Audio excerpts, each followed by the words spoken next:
तेरे पवित्र वचन को जब हम इस घर में लेके खड़े हुए खुदावन, क्योंकि तेरे वचन में उजाला है, तेरे वचन की शिक्षा में ज्योति है प्रभु।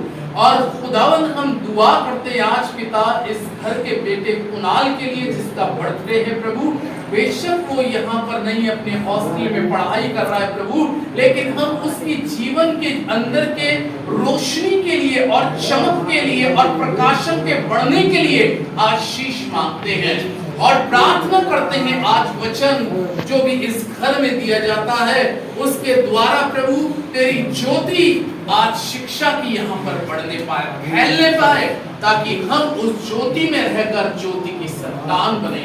आपका धन्यवाद करते हुए इस प्रार्थना विनती को प्रभु यीशु के नाम से मांगता हूँ, आमीन आमीन। जोर से बोले हालेलुया हालेलुया।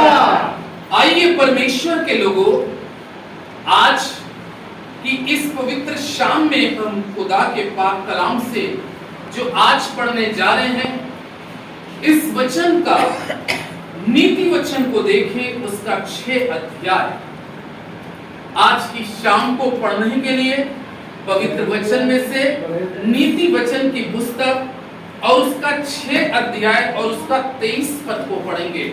यहाँ पे परमेश्वर का पवित्र वचन इस प्रकार से कहता है, नीति वचन 6 के 23 में, आज्ञा तो दीपक है और शिक्षा ज्योति, और सिखाने वाले की डांट जीवन का मार्ग है। यहाँ पर आज प्रभु के लोगों, इस परमेश्वर के पवित्र वचन में आज हम एक चीज पर विशेष मनन करेंगे। जो बात आई है कि शिक्षा क्या है, ज्योति। हालेलुया। शिक्षा क्या है, ज्योति। यानी कि अगर हम बच्चों को, जो छोटे मासूम बच्चे होते हैं, मैं और आप उनको एक अच्छी शिक्षा शुरू से देना शुरू करते हैं, तो वो शिक्षा उनके जीवन के अंदर में वही आना क्या हो जाती है, शुरू हो जाती है। लेकिन उन्हीं बच्चों को यदि हम शिक्षा कुछ नकारात्मक देना शुरू कर दें, तो बाद में वो बच्चे बड़े होके कैसे बन जाते हैं, नकारात्मक बन जाते हैं।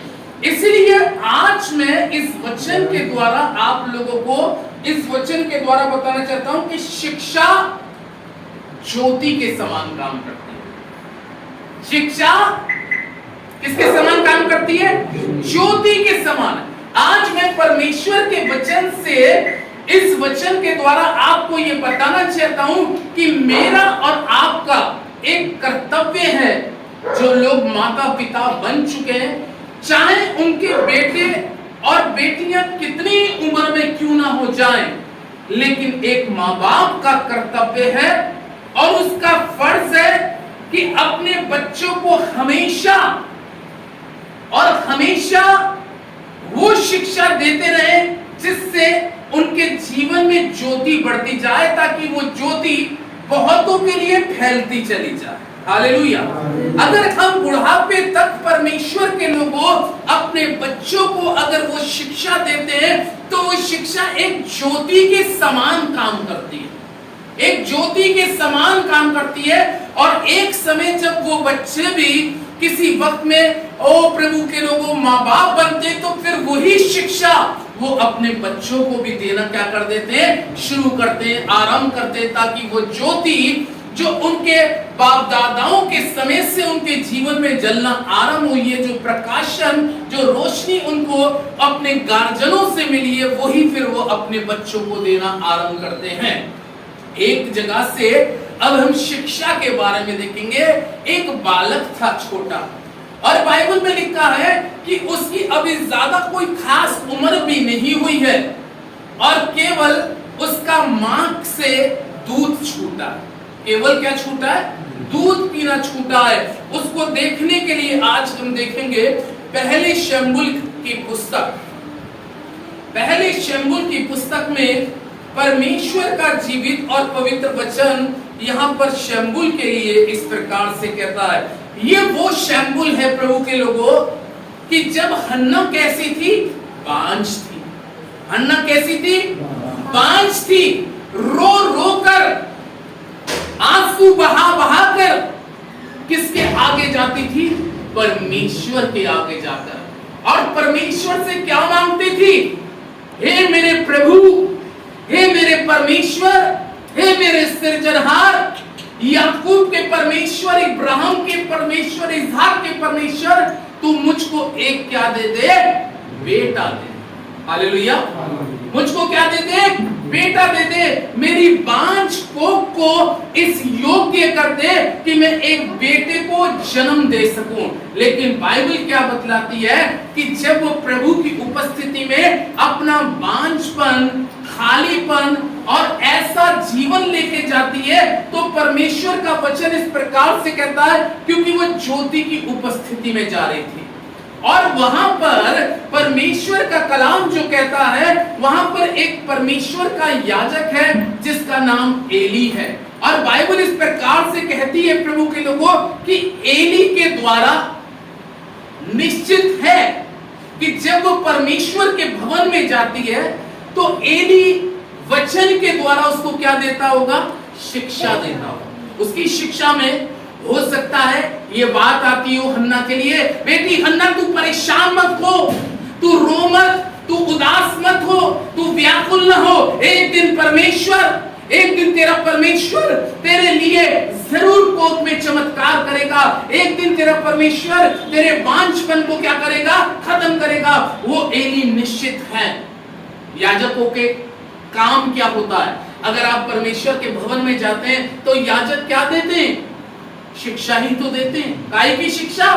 वचन की तो शिक्षा देते हैं। हमारे पास में चर्च के अंदर में कई बार काफी लोग आते हैं, बहुत से अलग हिसाब से आते हैं, बहुत से अलग दुख से आते हैं, बहुत से बहुत निराश, तो हम उनको वचन के द्वारा क्या देते हैं? शिक्षा ही तो देते हैं। और वो शिक्षा जो लोग ग्रहण कर लेते हैं, वो शिक्षा उनके जीवन में एक ज्योति के समान क्या करने लगती है? काम करने लगती है। हालेलुया।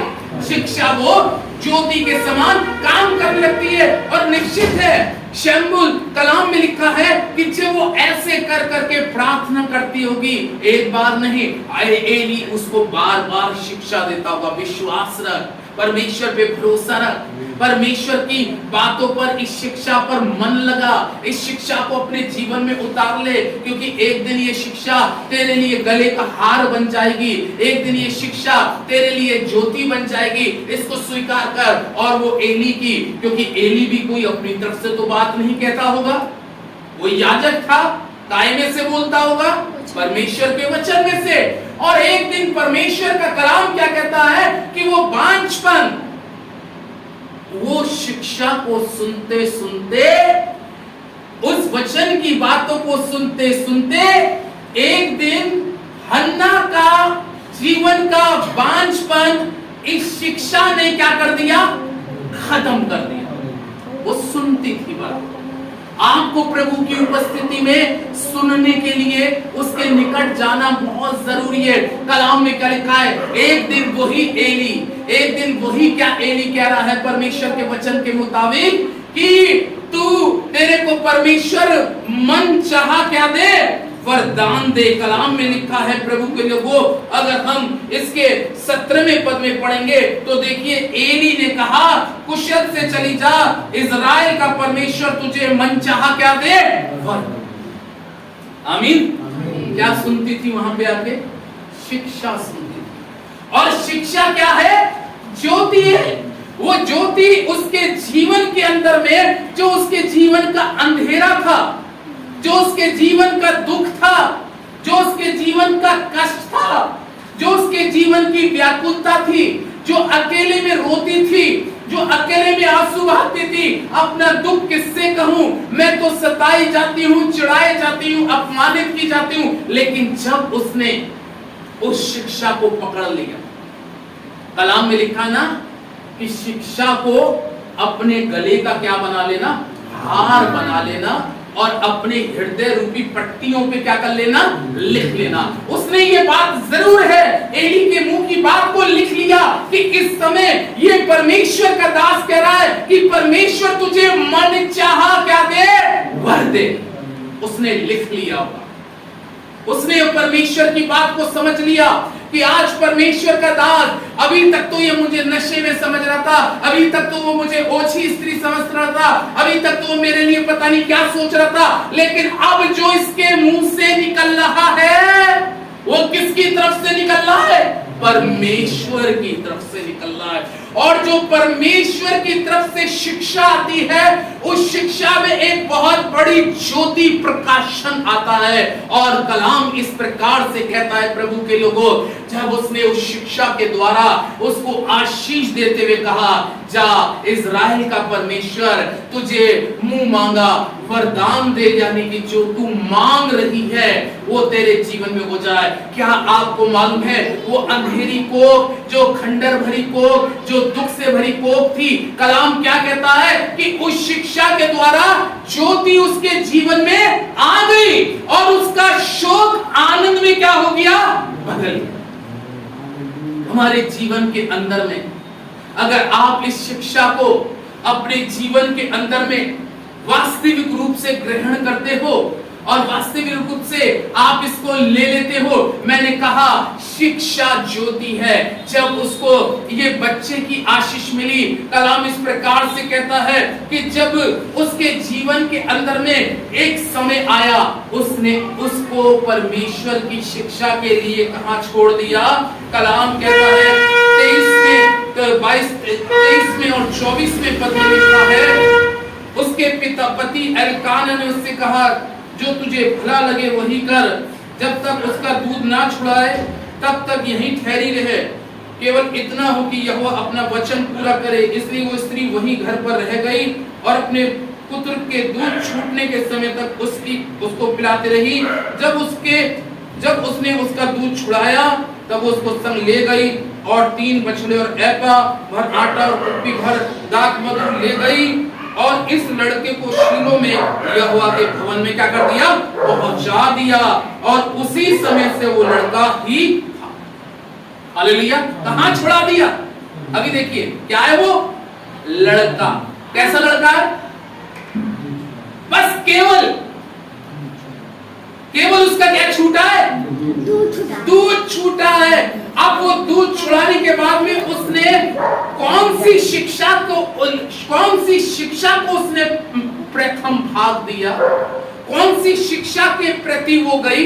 स्कूल में नहीं गई वो, कलाम में लिखा है किसी कहीं पर उसने पाठशाला में नहीं गई, लेकिन वो कहां गई? परमेश्वर के भवन के अंदर में गई। हालेलुया। और कलाम में लिखा है बहुत कुछ बलिदान लेके गई, बहुत सी अपनी भेंटें लेके गई। और बाइबल में लिखा है कि अपनी भेंटों को चढ़ाकर उस बालक को, उस लड़के को वहीं पर एली की उपस्थिति में छोड़ दिया कि अब से एली इसका धार्मिक गुरु बनेगा और एली इसको शिक्षा देगा, ताकि इसके जीवन में जो शिक्षा आए उसके द्वारा इसके जीवन में ज्योति आए और उसके जीवन से ज्योति बहुत आयत के साथ क्या हो जाए? फैल जाए। हालेलुया। और एली एक बालकपन से, एक छोटेपन से एली शमूएल को क्या दे रहा है? शिक्षा दे रहा है। कौन सी शिक्षा दे रहा है? खरी शिक्षा दे रहा है, पवित्र शिक्षा दे रहा है, ज्योति वाली शिक्षा दे रहा है। वो शिक्षा दे रहा है कि एक समय ऐसा आया कि यही छोटा सा बालक, बाइबल में लिखा है, एक दिन इतना बड़ा शिक्षक बन गया कि खुदा का कलाम कहता है इजराइलियों के अंदर में इजराइलियों का क्या बन गया? अगुवा बन गया। हालेलुया। अब देखिए इसके अंदर में वो शिक्षा की ज्योति क्या होती जा रही थी? भरती जा रही थी, भरती जा रही थी, भरती जा रही थी। मेरा कहने का तात्पर्य है प्रभु के लोगों, कलाम कह रहा है शिक्षा ज्योति है। अगर आज मैं और आप अपने परिवार में अपने बच्चों को एक सही शिक्षा जो कलाम की है उसको देंगे तो ये शिक्षा आपके लिए और आपके बच्चों के लिए बहुत ही आशीष का कारण बन जाएगी। एक आयत और पढ़ते हैं, नीति वचन की पुस्तक उसका 22 अध्याय को देखें, क्योंकि यहाँ पे परमेश्वर का वचन, मैं इस वचन के द्वारा आपको एनकरेज करना चाहता हूँ कि यहाँ पर 22 अध्याय के 6 पद में नीति वचन में क्या लिखा है? लड़के को उसी मार्ग की शिक्षा दे जिसमें उसको चलना चाहिए और वो बुढ़ापे में भी उससे ना। हालेलुया। कब तक नहीं हटेगा? लड़के को, यानी कि आज मेरे और आपके पास बेटा या बेटी है, खुदा के लोगों, सुलेमान के द्वारा परमेश्वर का वचन कह रहा है कि लड़के को उसी मार्ग की शिक्षा दे। कौन सा मार्ग की शिक्षा देने हन्ना गई थी? कौन से मार्ग की शिक्षा देने दिलवाने वो शमूएल को लेके एली के पास गई थी? वो शिक्षा जिसके बारे में लिखा है, मार्ग, सत्य और जीवन मैं ही हूं। ये वो शिक्षा देने गई थी जिसके विषय में कहते हैं प्रभु यीशु में जीवन की ज्योति हूं। यानी कि शिक्षा वो जीवन की शिक्षा है, ये जीवन की शिक्षा है। इसलिए परमेश्वर का जीवित और पवित्र कलाम हमें यहाँ पर बता रहा है कि लड़के को उसी मार्ग की शिक्षा दे जिसमें उसको चलना चाहिए। उस मार्ग की हमें शिक्षा देने की जरूरत है। यानी कि इस संसार में बहुत से मार्ग हैं, बहुत से रास्ते ऐसे हैं जो हमें अधर्म में ले जाते हैं, बहुत से रास्ते हैं जो हमें पाप में ले जाते हैं, बहुत से रास्ते ऐसे हैं जो हमें गलत कामों में ले जाते हैं। लेकिन मैं आपको इस वचन के द्वारा ये बतलाना चाहता हूं कि मेरे और आपके जो भी बच्चे हैं, खुदा के लोगों, अगर मैंने और आपने प्रभु यीशु मसीह को, उसके वचन को जान लिया है, तो यहाँ पर परमेश्वर का वचन कहता है लड़के को उसी मार्ग की शिक्षा दे जिसमें उसको चलना चाहिए और वो बुढ़ापे में भी उससे ना हटे। आमीन। बुढ़ा हो जाएगा, बुजुर्ग हो जाएगा, लेकिन हमेशा कहेगा नहीं, मेरा पिता मुझे ये बताता था, मेरा पिता मुझे समझाता था। और क्या समझाता था? प्रभु के लोगों, कलाम में लिखा है मेरा पिता क्या समझाता था। अगर हम नीति वचन 4 को देखें तो देखिए परमेश्वर के लोगों, यहाँ पे परमेश्वर का कलाम क्या कहता है प्रभु के लोगों। और यहाँ पे लिखा है 4 अध्याय के 4 पद में, और मेरा पिता मुझे यह कहकर सिखाता था कि तेरा मन मेरे वचन पर लगा रहे, तू मेरी आज्ञाओं का पालन कर, तब तू क्या रहेगा? जीवित। लड़के को उसी मार्ग की शिक्षा देना जिसमें वो बुढ़ापे तक उससे ना हटे। और यहाँ पे खुदा का बंदा सुलेमान भी कहता है कि मेरा पिता भी मुझे ये कहकर क्या करता था? सिखाता था। मैं और आप अपने बच्चों को और अपने परिवार के तमाम उन छोटों को हमेशा इस वचन की शिक्षा दें, ताकि ये शिक्षा बुढ़ापे तक काम आएगी और इस शिक्षा से कभी हम मुड़ने ना पाए। कलाम में लिखा, इसको अपनी आंखों के पुतली के समान रख लेना, अपने हृदय पे लिख लेना, अपने गले का हार बना लेना, क्योंकि ये तेरे बुढ़ापे तक शिक्षा क्या आएगी? काम आएगी। ये शिक्षा काम आएगी। यही सुलेमान कहता है परमेश्वर के लोगों, इस शिक्षा के बारे में अगर हम इस शिक्षा को अपने जीवन के अंदर में रख कर चलते हैं तो नीति वचन 23 में परमेश्वर का कलाम इस प्रकार से कहता है प्रभु के लोगों, अगर हम इस शिक्षा के अनुसार चलते हैं तो यहाँ पर क्या लिखा है 23 अध्याय के 22वें पद में, अपने जन्माने वाले पिता की सुनना और जब तेरी माता बूढ़ी हो जाए तब भी उसे तुच्छ न जाना। अगर हमने वो शिक्षा दी होगी तो हम निश्चित हैं, हमारे माँ बाप चाहे कितने बुजुर्ग भी हो जाएं और हमारे भी बाल शायद हो सकता है सफेद हो जाएं, लेकिन तब भी हम अपने माता पिता की रिस्पेक्ट करना जानेंगे, क्योंकि कलाम में निर्गमन की पुस्तक में आज्ञाओं में एक आज्ञा ये भी है कि तू अपने माता पिता की क्या करना? आदर करना। आज इस संसार में बहुत से जवान बच्चे बिगड़ गए, बहुत से जवान बेटे और बेटियां क्या हो गए? बिगड़ गए हैं, जो अपने माँ बाप की इज्जत, अपने माँ बाप की कही हुई बात को ना मानने के कारण बहुत दुविधाओं में और बहुत परेशानियों में आ जाते हैं। अगर काश हम अपने माता पिता की बात को मानते तो आज हमारे जिंदगी में ये दिन देखने को ना मिलता। इसलिए यहाँ पर परमेश्वर का कलाम में सुलेमान इस बात को कहता है, अपने जन्माने वाले पिता की क्या करना? सुनना। सुनना। अगर हम अपने पिता की नहीं सुनते तो स्वर्ग के परमेश्वर की कैसे सुन लेंगे, जिसको हमने और आपने देखा ही नहीं है। इसलिए शिक्षा ज्योति है। और मैं आपको बताऊं, एक माँ और एक बाप ऐसा होता है, चाहे उसका बच्चा कितना ही बुरा हो या कितना ही नालायक हो, वो जीवन भर कोशिश करता है कि अपने बच्चों को अच्छी ही शिक्षा दे। लेकिन बहुत से बच्चे ऐसे होते हैं जो अपने माँ बाप की ना सुनने के कारण मुसीबत में क्या होते हैं, फंस जाते हैं। अपने माँ बाप की अगर काश उस समय हमने सुन ली होती तो आज हमारे को ये दिन या ये वक्त देखने को नहीं मिलता। प्रभु के लोगों, इसीलिए लिखा है प्रभु के लोगों कि अपने जन्माने वाले पिता की सुनना, और जब तेरी माता बूढ़ी भी हो जाए तब भी उसको तुच्छ ना जानना। आज बहुत से संसार में जो बच्चे जवान हो गए, उनके माँ बाप बुजुर्ग हो गए, किस तरीके का व्यवहार करते हैं। सबके लिए नहीं कह रहा, लेकिन बहुत से लोग, बहुत से बच्चे अपने माँ बापों की रिस्पेक्ट करना नहीं जानते, उनको शब्दों का, उनको बोलना नहीं आता। उनके लिए कभी कोई बुढ़ा या कोई बुढ़िया निकल जा, मर जा, ये शब्द प्रभु को भी क्या करते लगते हैं, बुरे लगते हैं। प्रभु के लोगों, कलाम में लिखा है कि जो अपने माता पिता को कोसता है उसका दिया क्या हो जाता है, बुझ जाता है। काश हमारा शिक्षा का ये वचन ज्योति के समान, और ये ज्योति का संदेश एक दीपक के समान आपका जलता रहे, और कलाम के मुताबिक परमेश्वर आप सभी को आशीष दे। आमीन।